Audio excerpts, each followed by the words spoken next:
Good morning, good afternoon, good evening, good night, depending on where you are in this world.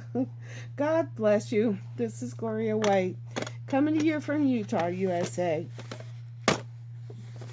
Well, I saw the new doctor today, Dr.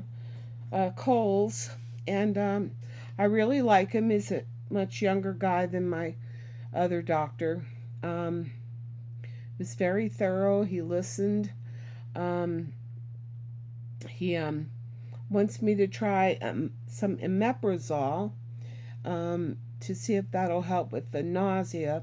Plus, he gave me the prescription for the promethazine, which I went ahead and paid cash for it because it would take 3 days to get the approval. I'm like thinking to myself, that's absolutely crazy because nausea is something that you know you just can't get rid of it, and to have to wait 3 days to be able to get it is just an insanity. I think it's just a ploy to make you pay for it. If you're sick enough, then you'll pay for it. Then you can have it. So it's kind of ridiculous, I think, that they would say, "Oh, you can't have that because you're over the age of 65." And so we need your doctor to say that, yeah, I know she's 69, but I really want her to have this medicine. And the other weird thing is, the other kinds of medicine for nausea, I'm allergic to all of them. So they can't even give those to me. It's the only thing I can have.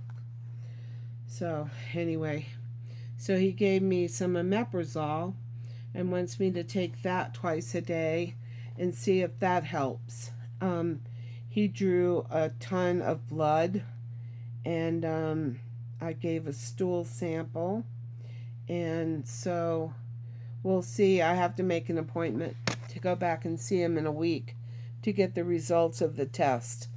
So that's good. I like when the doctor says, "We're going to do all these tests, but and then we'll see ya." You know, I don't like that. I like when they say, "We're going to do all these tests, and I want you to come back in a week so we can talk about these tests and see what we need to do next." And I also have to call and make an appointment to get a sleep study done, so we can see what's happening with my sleep apnea and my machine, if it's set right or if it needs to be stronger or whatever the deal is, because he said that could be another reason why I can't stay awake, why I'm so sleepy all the time. I told him, I said, okay, like I had to get up this morning at 10 o'clock to get to the appointment with you at 10:45.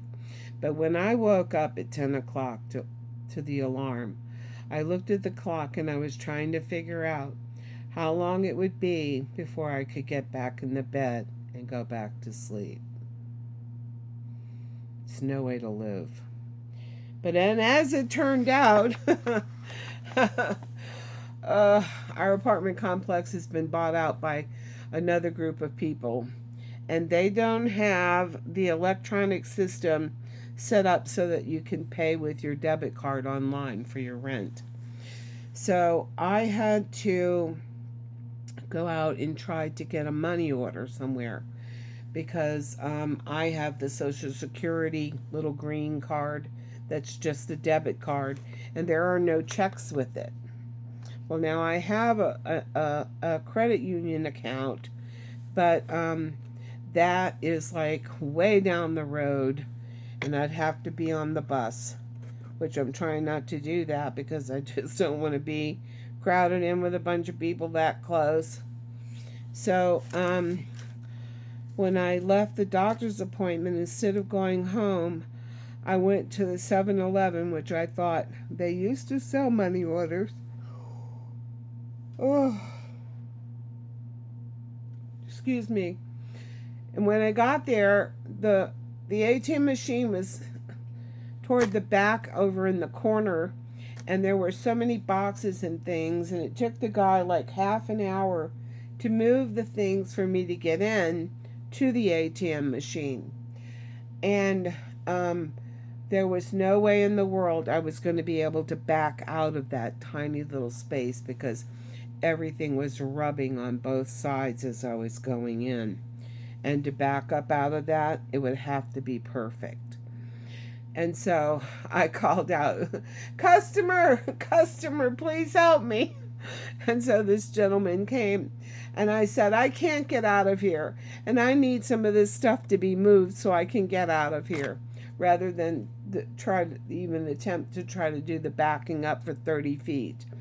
Um, so he moved the two racks, and then he pulled the rack with the chips out of the way, and then he came and he moved the garbage can so then I could get out away from the ATM machine. And then after I got the cash, they told me they don't sell money orders anymore. So I came out of there, and there's a bank about half a block down the street, and I went, "Oh, I can go in there, I can get a cashier's check." So I go in there and I've got the cash in my pocket. And so I said, "I'd like to get a money order." And they said, "Oh, we don't sell money orders. We sell cashier's checks." I said, "Oh, okay." She says, "It's $6." I said, "Oh, that's fine." And she says, "Are you a member?" And I said, "No." She goes, "Oh, well, then I can't sell you a money order. I mean, a cashier's check. You have to be a member." And I'm like, "I have cash." She goes, "I'm sorry, you have to be a member." I'm like, "What kind of country are we living in that I have cash in my pocket and I cannot buy a cashier's check at a bank with cash?" Oh, so I left there and I started down the street toward the post office because now I have the cash for a money order. So then I stopped at this little gas station called Holiday and got a cold bottle of water and sat in there for a few minutes because it was so hot. I didn't bring my umbrella, so I was just in the scorching sun, the direct scorching sun. So I went in there and I thought, "Oh, do you guys sell money orders?" No, they don't sell money orders either. But I did get a cold bottle of water. And so then I left there and I went over the overpass and went to the post office and waited in line there. And they did have money orders. Oh.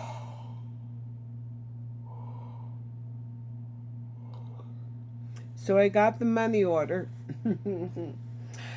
And then I came back over the overpass and I pulled back into the Holiday gas station again. And the lady said, "You can fill up your water bottle if you'd like." And oh, great. Well, it's one of those things that you have to push the little extra button to get your water. It's like it was Pepsi, and then you have the extra little button to push it to get water. So first I pushed the Pepsi, so you can see some of my water is kind of yellowed. It because I pressed the Pepsi. But anyway, so finally I filled the bottle up again and got some more cold water, and I got a Polish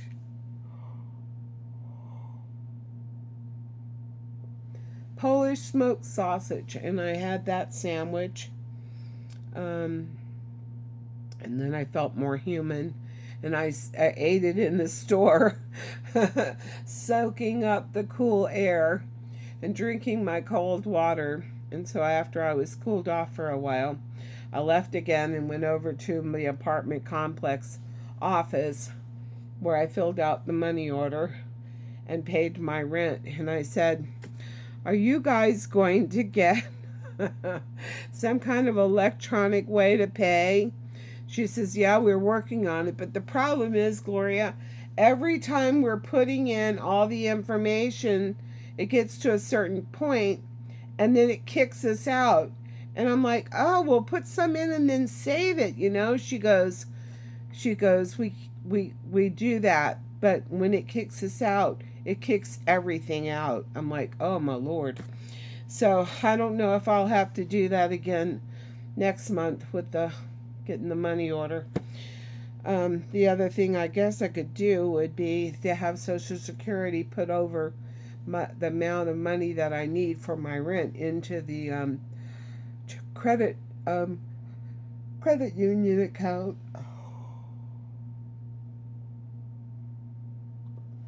so I can pay my rent with a check from there, and I can order checks. I'm like, this is such a crazy world. Nobody wants cash. Nobody wants to take cash. I'm like, this is so whacked out. It's unreal. And then, so then I came home and I took Annie out and fed her because I hadn't fed her before I left.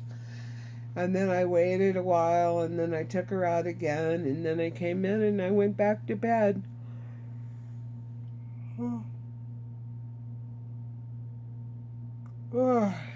So I slept about 8 hours. And so then she got me up. She needed to go potty. So I got up and I thought I'm just going to go back to bed. And I went, no, I'm not going to let Satan do this to me. I'm going to do the Bible studies. And so that's what I'm here now doing that. But as soon as that's done, I'll take my night medicine and I'll be going back to bed to sleep for however long again. And my girl is coming tomorrow to help me get my foot over into the shower. And, there was this guy, and I don't know what they call them, but he came in and he started looking at the different things that I'm trying to do that I'm having trouble doing. And so he was looking to see if there were different kinds of equipment and stuff that if I had it, that it would make it so that I could do it, things, and it would be easier for me to do. So he's going to bring this thing that he thinks he can mount in the corner of my shower stall, which behind the shower wall on the back part of it, there's no boards or anything back there for them to hook a handle to. So he thinks he can put something in the corner, and I'm thinking, okay, so when you put that in there, then you're going to swing on it to show me that it's not going to fall down, right? And he's like, no, it's going to be fine. It'll be right in the corner. I'm like, yeah, but you're going to take like both your hands and swing on it, right? So you'll know that it's not going to pull out of there and I'll hurt myself. And he never did say he would do that. So I'm not having very much confidence in that idea. But then he said he had this pole thing that he could put next to the potty, that on one side I have the cabinet I can hold on to. But sometimes my back is so stiff that I can't really sit down the way I need to sit down on the potty. And I have to lean over to the side of the tub and put my hand on the side of the tub. Well, when you can't bend, but your whole body is going in that direction, I think if my hand ever gives out or my arm gives out, I'm going to do a head dive right into the bathtub. Oh, man. So he says he has a pole that he thinks he can put there that I can hold on to that will help me when my back is so stiff that I can't bend my back. And then he said, okay, well, now what about the bedroom? And I said, oh, okay. So I go in and I show him, and he's saying, well, we have this thing so you can sit down on the bed and it'll lift your feet up. And I'm like, I cannot sit on my right hip to roll on my right hip or lay on my right hip because it needs a replacement, and I can't do that. So then so there's this blanket on the bed, which is one of those really grippy blankets, if you know what I mean, if you have your pants on. and it just grips like your pants and you can't hardly even move. So I climb on the bed. I have to show him how I get in the bed. So I get on this blanket and I'm like, oh man, I should have moved that blanket. Anyway, so there I am, and I show him that I can lay on my stomach and I can turn this way but not lay on my hip, and then I have to turn back the other way and I can lay on my left side. And he says, and how do you get up? I said, well, it takes a while. So I showed him how I have to work my way over to the edge of the bed so I can get a hold of the edge of the bed to kind of help pull me to where I can and get my feet to come down off the bed, so then I can sit up, roll up on my left hip to where I can finally get up out of the bed. So he goes, oh, well, I have something called a bed cane. I'm like, and he goes, it slides underneath your mattress, between your mattress and your box spring, and you can use it to pull yourself. And I was like, oh, that'll be great. So anyway, he had some really good ideas. And this company that I'm signed up with now to get some help, I get housekeeping help for 3 hours a week. And then because I can't get my foot over in the shower by myself since they screwed up my wheelchair, which caused my back so many more problems and has really caused a lot of limitations on my physical ability. Um, um, anyway, so I have the girls that come twice a week to help me get my foot over into the shower. But anyway, this guy that came, he said that there's a shower bench, and I said, yeah, I said, but the problem is that when I sit on the shower bench, I can't lift my right leg up because of my right hip. And he goes, well, we have a thing that, it's a gadget that's got a long handle on it, and you shape it. It like has a metal thing inside of it that you can shape this loop, and so that you can use it on your foot to lift your leg over the side of the tub. And I'm thinking that I don't think that's going to work because when I'm sitting, I can't raise my leg up because of my right hip. It won't bend up any further. And the other way is my left foot won't bend up. So and then because there's no anything in the back of the tub there on the wall to grab to hold on to get in there or get out, I'm like, it's like kind of scary. But anyway, we'll try this thing that he's talking about, because my case manager at my senior services had brought me one of those shower chairs that it's called a shower bench, and you sit on it and that part slides into the tub, so then you're in the tub. The problem is you still have to get your feet over the side of the tub. So on the shower bench, I have to try to get the right foot over, which really doesn't want to go over. And the other way is going to be to try to hold on to what that thing he's talking about, putting in the corner of the tub in the shower, so that I can try to get my left foot in. So I'm like, okay, one way I have to get the right foot in, the other way I have to get the left foot in. And it's starting to sound like peas parched hot, peas parched cold, peas parched in the pot, 9 days old. I don't know why it just sounds like that to me in my head, but anyway, it does. So, anyway, and then I asked him, I said, well, I said, there's something else I want to ask you is, why is my left foot swelling, my left foot and ankle swelling up, but not my right one? So he says, well, I'm going to draw some blood to look at that. And I'm thinking, what is blood going to tell you about one foot swelling up? But anyway, I have to go back in a week to see about the results. And he took a bunch of tubes of blood.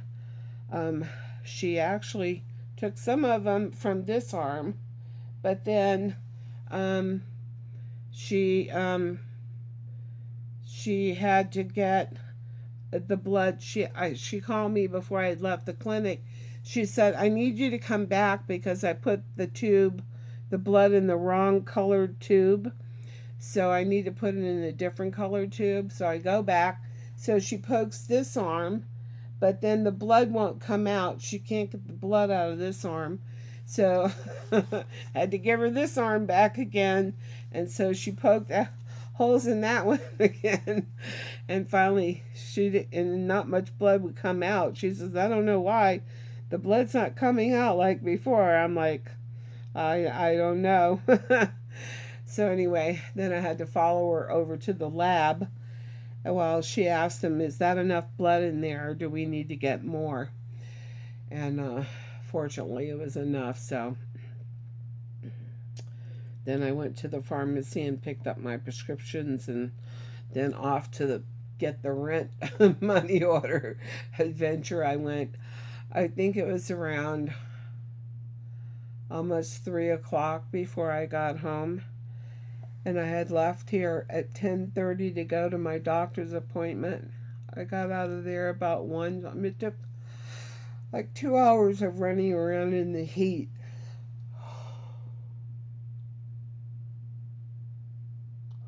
To get the money ordered. But I'm so tired. I'm not going to read this now. I'm going to bed. I love you guys. I hope you all have a good night and a good day. And I'd like to ask a special prayer for Deep South Homestead. I don't know if you know Danny and Wanda, but Danny's in the hospital. And so if you guys can say some prayers that he's healed and that God's, touches his body and fixes him up. And so he can, get well right away and come home to his wife, and pray for strength for her. They have a homestead. So now he's in the hospital and they still have the homestead, which means they still have the chickens, still having to pick up the eggs, and still have to feed the cows and give them water and pick the vegetables, because if you just leave them on the vine when they're ready, they'll get rotten. Oh my goodness, so bless her heart. So say a prayer for her. So that would be Danny and Wanda. If you could do that, that'd be pretty nice, really nice. And if you could pray for me, that would be good too. I would appreciate that very much. So we can try to find out what's going on with me, why I'm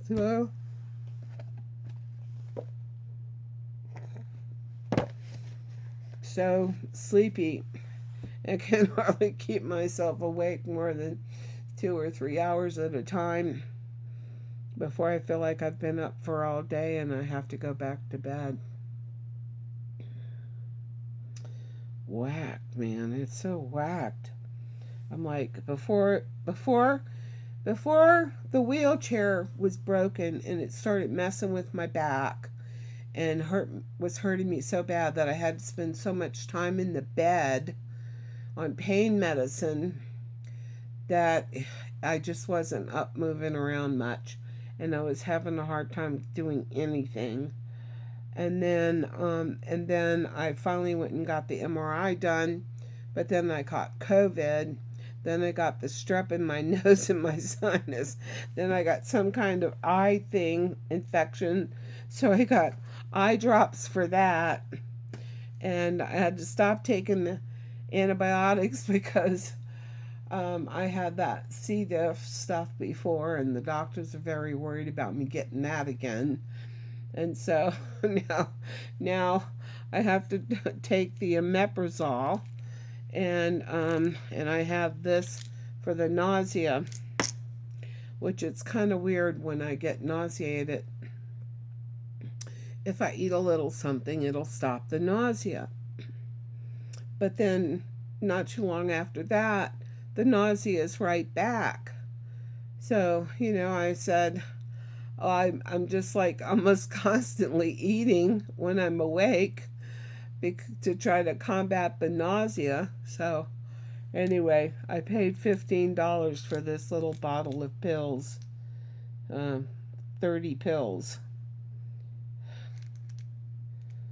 25 milligram.